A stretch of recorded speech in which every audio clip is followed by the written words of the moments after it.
सफाई कर्मचारी यूनियन जिंदाबाद। टेलीविजन सफाई कर्मचारी यूनियन जिंदाबाद। आवाज दो, आवाज दो।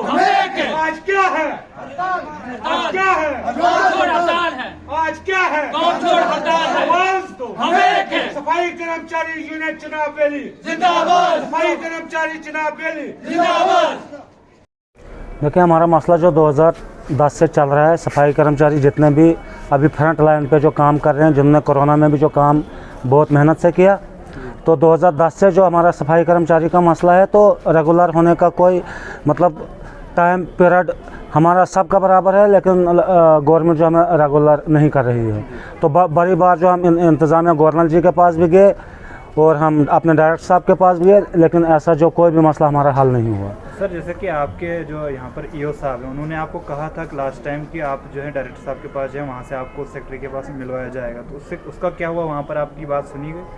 देखिए, हमें अपने ईओ सीओ जो हमारे चनाबेली में है, हमारी जो ये 3 डिस्ट्रिक्ट हैं, तो उनके ईओ ने हमें जितने हम सफाई कर्मचारियों के हम प्रधान हैं, हमें उन्होंने मतलब एतला दी कि आप जी कल 10 बजे जो 29 तारीख को 10 बजे आप डायरेक्टर साहब के पास जाओ, और डायरेक्टर साहब जो आपको गवर्नर ये चीफ सेक्रेटरी से जो मिलाना चाहते हैं। लेकिन हम जब वहाँ गए तो ऐसा कुछ नहीं हुआ। डायरेक्टर साहब ने जो आज तक वो आश्वासन देते आए हैं, तो डायरेक्टर साहब यही कहते हैं बार बार, जब भी हम वहाँ गए, हड़ताल पे बैठ के हम गए, या हम ऐसे भी आगे पीछे डायरेक्टर साहब के पास जो गए, लेकिन वहाँ हमें खाली टाइम मिलता है। और अब कुछ कर्मचारी सफाई कर्मचारी हमारे ऐसे भी हैं, तो ये 10-10 दिन 20-20 दिन टाइम लेते लेते अब उनकी जो 2-2 साल रिटायरमेंट पे रहे हैं। अभी आपकी क्या डिमांड रहेगी? बस हमारी यही डिमांड है कि हम चनाबेली से जो 7 कमेटियाँ अभी स्ट्राइक पे बैठे हैं, तो हम कंटिन्यू स्ट्राइक पे रहेंगे। और जो जम्मू प्रांत में हमारी जो 29 कमेटियाँ हैं, तो हमने कल रात को जो जम्मू में मीटिंग ली है कि 3 तारीख से जो वो भी हमारे साथ शिरकत करेंगे। आपको क्या लगता है कि आपका जो है हड़ताल रखने से आपका मसला हल हो सकता है?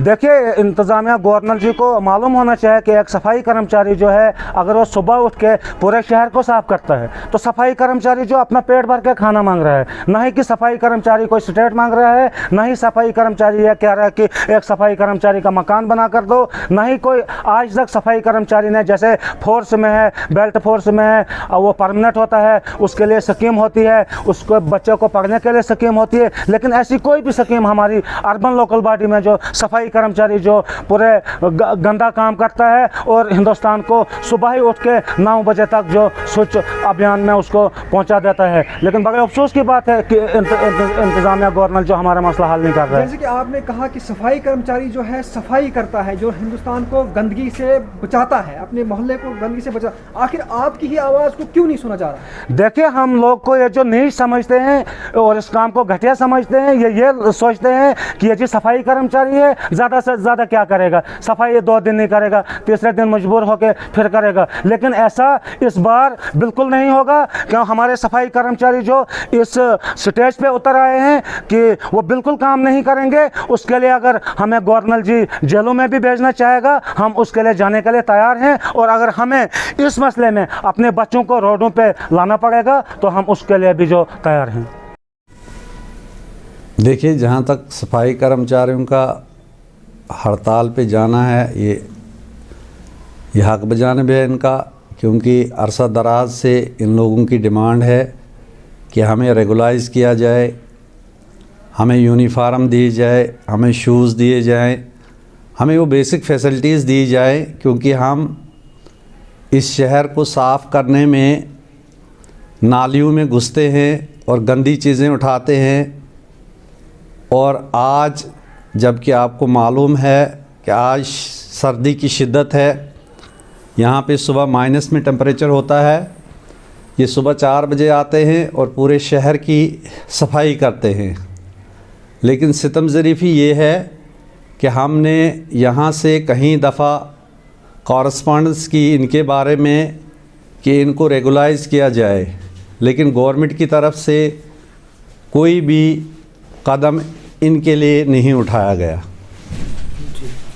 अभी जैसे कि इनकी जो डिमांड्स हैं, आप क्या कहेंगे उन डिमांड्स के लिए? जैसे कि इनने कहा रेगुलराइजेशन और यूटी रेट जो इनको नहीं मिल रहा है, और इनने कहा कि यहाँ से ये वहाँ पर जम्मू में डायरेक्टर साहब के पास भी गए, लेकिन वहाँ पर इनकी डिमांड्स नहीं सुनी गई, वही पुराने आश्वासन दिए गए। उस पर क्या कहेंगे? देखो, जब से रियासत जम्मू व कश्मीर में आर्टिकल 370-35 से हटाया गया, तो लोगों को ये विश्वास दिलाया गया कि यहाँ पे जो कैजुअल लेबर लोग हैं उनको कम से कम 18,000 तनख्वाह मिलेगी, क्योंकि गवर्नमेंट ऑफ इंडिया का ये शेड्यूल्ड है कि जो भी कैजुअल लेबर हैं उनको 18,000 तनख्वाह मिलती है बाकी रियासतों में, और बाकी यूटीज़ जो हैं।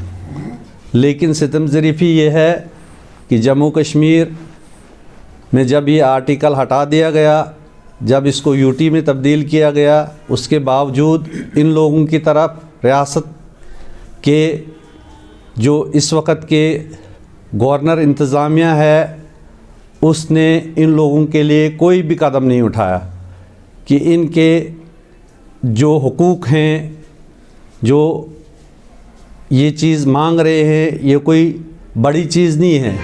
आज की डेट में अगर महंगाई का दौर देखा जाए तो 200 से ऊपर जो है खाने का तेल रेट हो चुका है, और इन बेचारों को जो तनख्वाह मिलती है वो 6,500 मिलती है। उसी में उन्होंने अपने परिवार को पालना है, और 24 घंटे इनको यहाँ पे ड्यूटी देनी है।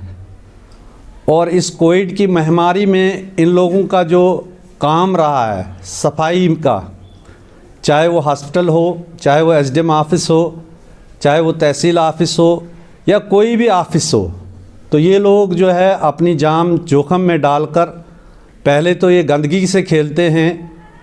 इनको ये परवाह नहीं होती है कि इनके परिवार के साथ कल क्या होगा, क्योंकि ये कैजुअल लेबर हैं। कल को अगर ये इनको कोविड होता है, इनकी डेथ होती है, तो इनके साथ क्या सलूक होगा वो आने वाला वक्त ही बताएगा, क्योंकि इनके पीछे कोई नहीं है। ये लोग जो है, इनके बच्चे जो हैं वो खुदा ना करे, खुदा पहले इनको सेहत तंदुरुस्ती अदा करे, इनके साथ खुदा है, क्योंकि जिस गंदगी को ये उठाते हैं उससे जो इन्फेक्शन फैलता है। आपने देखा कि 3 दिन से या 4 दिन से स्ट्राइक पे हैं, तो मेरे टोन की हालत आप देखिए कि यहाँ पे बाहर निकलना मुश्किल हो रहा है।